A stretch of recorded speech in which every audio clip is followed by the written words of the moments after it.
দর্শক, iceberg YouTube চ্যানেলে আপনাদের স্বাগত জানাই।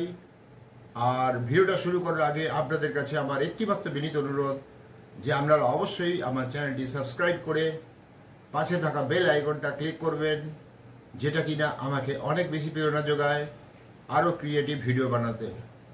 প্রথমে ভিডিওটা দেখুন, তারপর বিস্তারিত আলোচনা করব।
এই মুহূর্তে ভারতের সমস্ত বিরোধী রাজনৈতিক দলগুলো নির্বাচন কমিশনের বিরুদ্ধে আন্দোলন শুরু করে দিয়েছে।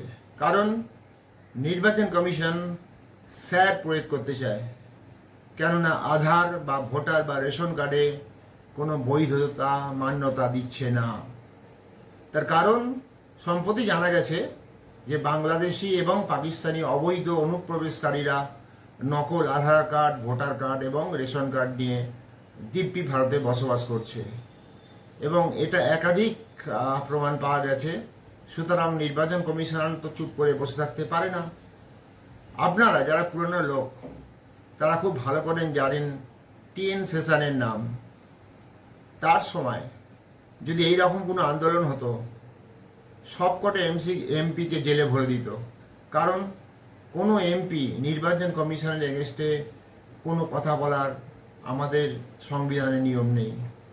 এখন অনেক বিরোধী নেতারা বলছে যে যদি 2024-এর ভোটার লিস্ট বৈধ হয় তাহলে 2026 কেন হবে না। সম্প্রতি নির্বাচন কমিশন বিহারে প্রায় 52 লক্ষ ভোটার কার্ড বাতিল করে, যার মধ্যে প্রায় 20 লক্ষ ভোটাররা মারা গেছে অলরেডি এবং বাদবাকি বেশিরভাগই অনুপ্রবেশকারী।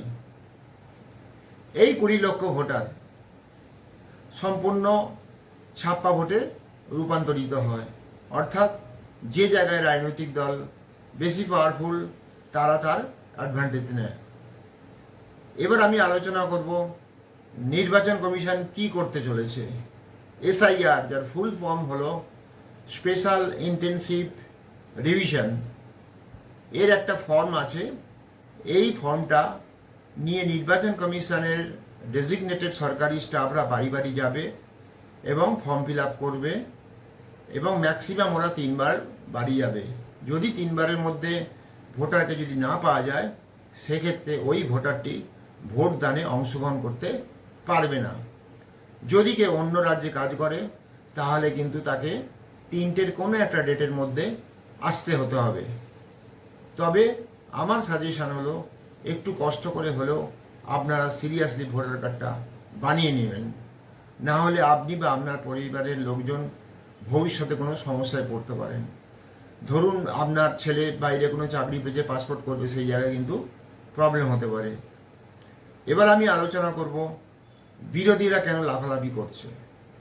তার দুটো প্রধান কারণ। এক, বিরোধীদের হাতে এই সময় কোনো ইস্যু নেই কেন্দ্র সরকারকে বিপদে ফেলতে, সেই জন্য এটাকে একটা বড় ইস্যু বানাতে চায়।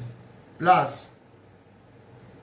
ইন্ডিয়া জোট একদম চারদিকে ছড়িয়ে ছিটিয়ে আছে, তো ইন্ডিয়া জোটকে একত্রিত করতে গেলে কোনো একটা বিরোধীদের এগেনস্টে কোনো একটা ইস্যুর দরকার আছে।